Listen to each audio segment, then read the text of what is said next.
Good evening and welcome. I am Amarachi Ubani. Tonight, Northern governors and traditional rulers say the path to solve the problems confronting the region lies in the unity of its people. Life gradually returns to normal in Adamawa State as children go back to school for the first time in many years. President Muhammadu Buhari says Channels Television is his favorite station as he lauds the achievements of the Nigerian media. And U.S. President Donald Trump signs an executive order to withdraw from the Trans-Pacific Trade Agreement. On Business News tonight, Nigeria's Minister of State for Petroleum, Dr. Ibe Kachuku, signs a memorandum of understanding on local investment with Italian oil giant Eni. On sports news tonight, Spain's Rafael Nadal survives fight back to book place in quarterfinals of the Australian Open.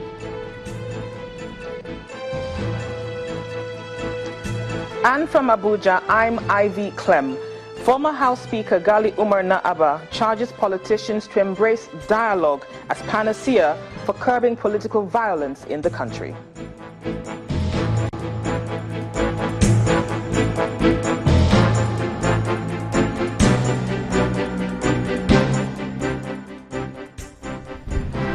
We begin tonight with the crucial meeting by the 19 Northern governors, elders and traditional rulers from the region, organized to find solution to the challenges facing the North, especially in security. The governor of Borno State, Kashim Shettima, who's also the chairman of the Northern Governors Forum, is presiding over the first meeting of the group this year, holding at Government House, Kaduna. The group is worried about the new spate of violence rocking the region and is also seeking ways to diversify its economy against the backdrop of the current recession. This is the first time governors from the northern states and the Northern Traditional Rulers Council are meeting. Top on the agenda for discussion are issues bordering on security, education, pervasive poverty and underdevelopment. In spite of the abundant potentials the North is endowed with, the region seems to be lagging behind. The chairman of the forum and governor of Borno State identifies poverty, illiteracy and limited economic opportunities as some of the underlying causes of insurgency, rural armed banditry, cattle rustling and other vices.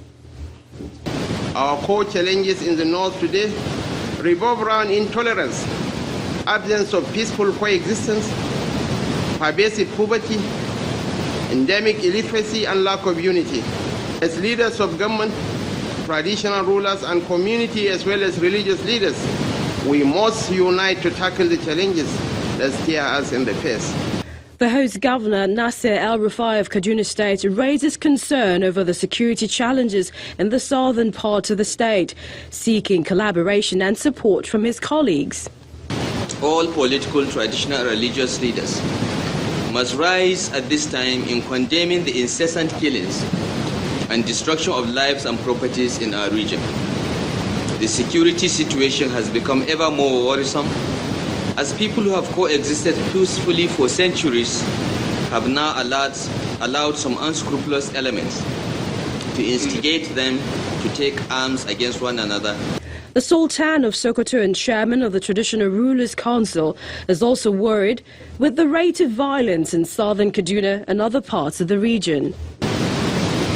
We are more worried with the usage of places of religious worship to preach hatred, violence, and other issues that tend to divide us rather than strengthening our unity as a people created by one God. Let us collectively, as one people, say enough is enough. With all stakeholders putting heads together to finding a lasting solution to the challenges. Recommendations from this meeting will hopefully be geared towards achieving peace and development, not only in the northern region, but also throughout the country. Staying in the north, many residents in southern Kaduna are now afraid to return to their homes following the killings in the state. But the Senior Special Assistant to the President on Media, Garba Shehu, says solution is on the way as the President has ordered the establishment of 2 military units to provide security in southern Kaduna. Mr. Shehu was guest on our breakfast program, Sunrise Daily. Government has intensified a lot of activities. You know that as we speak now, there are ongoing efforts to establish 2 military battalions, one in Kachia, one in Zangon Kataf. There are military surveillance flights now. Air Force is undertaking that. The Army has moved the mobile police squadrons have been put in place. So a lot of effort is being, the entire place really is drenched with a lot of security, so many policemen that are there. It would be assumptuous to think that this crisis will just go away with the wave of the hand. It will take a while. Some rascally elements will stray, will perpetrate crime. But by and large, I think that the measures put in place by government are having an effect. We often make mistakes, which is that we leave matters of security to police and to the army. There is enormous responsibility that lies on all of us as members of our various communities. Let me give this example because we just are having this nasty experience coming out of Borno that a chairman of a particular local government has been found complicit in Boko Haram. And he's been shielded by community members. And that's not how it should be, because we as members, we have our own duty. If we leave these things to the police, to the army, we don't have enough policemen to put on every square inch of the soil of this country.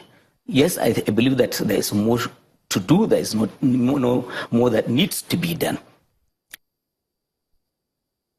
Normalcy, however, is gradually returning to many areas affected by the insurgency in the northeast. Madagali local government area of Adamawa State was among those annexed by Boko Haram for months before its liberation by the Nigerian army. Though life is gradually picking up, there are still pockets of suicide bomb attacks. For children returning to school, the Catholic Bishop, Yola Diocese, is offering scholarships to 10 of them. Madagali, a town in Adamawa State, remains a target for the Boko Haram insurgents. The city has been attacked twice this year by suicide bombers. But things are beginning to look up for residents as normal life gradually returns and locals are beginning to pick the pieces of their lives.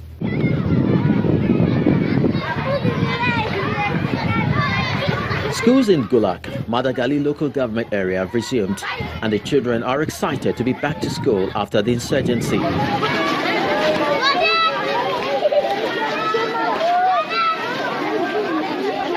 At the government junior secondary school, it's a beehive of activities as normal school operations pick up in earnest. For the teachers, the insurgency has really set them back, but they believe there's always a way out. We gather the students from different areas, that is people from Botoko, Bakinduse, Humbli, the people that come here and settle. We decided, and the people that run away and come back, we settle here and we continue our studies successfully without no problem. Although the presidential initiative for the Northeast is assisting in the reconstruction of some of the damaged facilities, students and teachers of these schools believe more needs to be done as some classes are still in bad shape. We don't have chairs, we don't have chalk. We need to build us new classes. These classrooms were burnt down. Not only that, all furniture were burnt down. Last time, I had to construct some seats for my members of staff, as well as some seats for our students. That's how we have been managing. Elsewhere at the St. Teresa's IDP camp in Yola, children and their parents are ecstatic. The Catholic Diocese is presenting scholarship to 10 internally displaced school children. So, okay, congratulations. A gesture many other IDP children are looking forward to. I call on individuals, organizations, groups, and whoever that will be able to assist and offer scholarship to internally displaced children. I think it is an investment. With the resumption of academic activities in the areas affected by insurgency in the Northeast, and the zeal by these children to continue with their education despite the security challenges, more assistance will be needed for these traumatized children to be able to meet up with their peers in other parts of the country. Let's take the conversation further now. Joining me is the chairman, Nigeria Economic Summits Group, Mr. Kyari Bukar. He joins us from our studios in Abuja. Mr. Bukar, I'm glad you could join us on the News at 10. Thank you. So let's talk about the meeting that the Northern governors are having. That meeting, do you think it's coming at the right time, or it could have come earlier?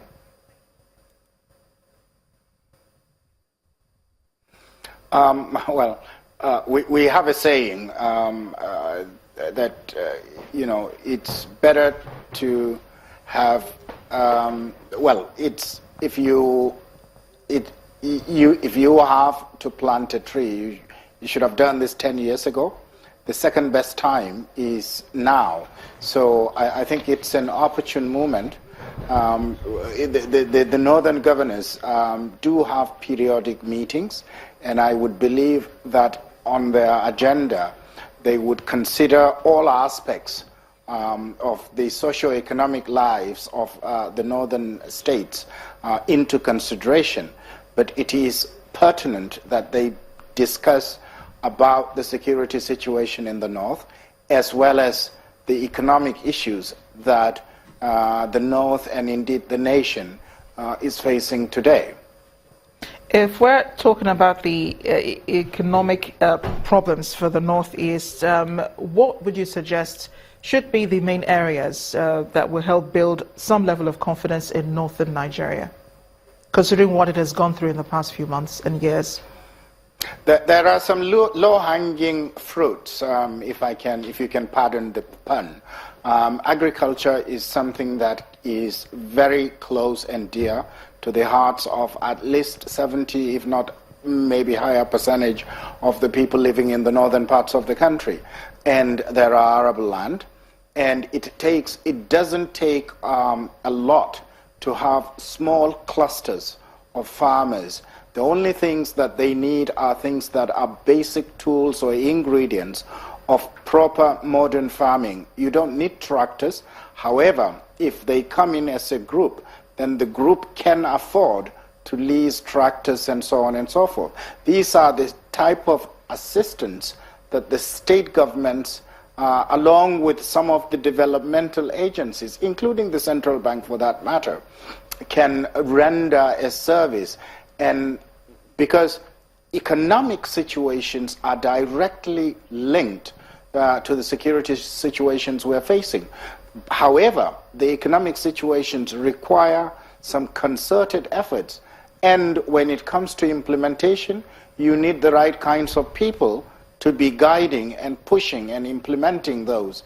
And the state governors, as chief executives of their states, need to make a social contract with the citizens of their states to say that within an X period of time, we would ensure that we produce so and so tonnage of X, Y, Z, whatever kinds of crops that are easily growable in their respective states.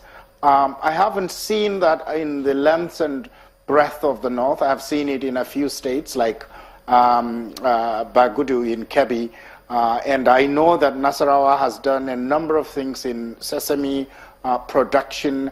Of course, Benue has the fruits production, but I have not seen concerted effort in the length and breadth of the 19 northern states. Now that everyone seems to be on board with this vision of rebuilding the north of Nigeria and northeastern and other parts, do you think we could witness a comeback of something like the Northern Development Board?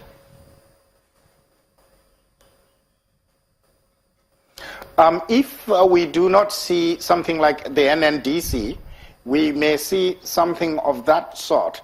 But I would probably advocate for a strong linkage between the private sector and the public sector, be they at the state levels or at a regional level, meaning that 3 or 4 like-minded states that are bound by geography could come together, pool their resources, bring in the private sector, and ensure that certain key goals are achieved. And I would believe that developmental agencies and NGOs, both nationally and regionally and globally, would be happy to render assistance in those areas.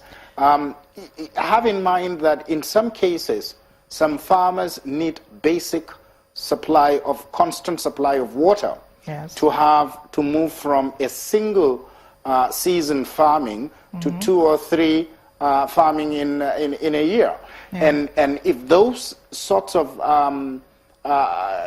resources are made available readily in those states, I would see that the livelihoods of farmers will be enhanced. And by extension, their economic well-being of them and the communities they live in. Chairman, Nigeria Economic Summit Group, Mr. Kyari Booker, thank you so much for joining us on the News at 10. And in part 2, after the break, President Muhammadu Buhari seeks confirmation of Ibrahim Magu as chairman of the Economic and Financial Plans Commission. Please join us again.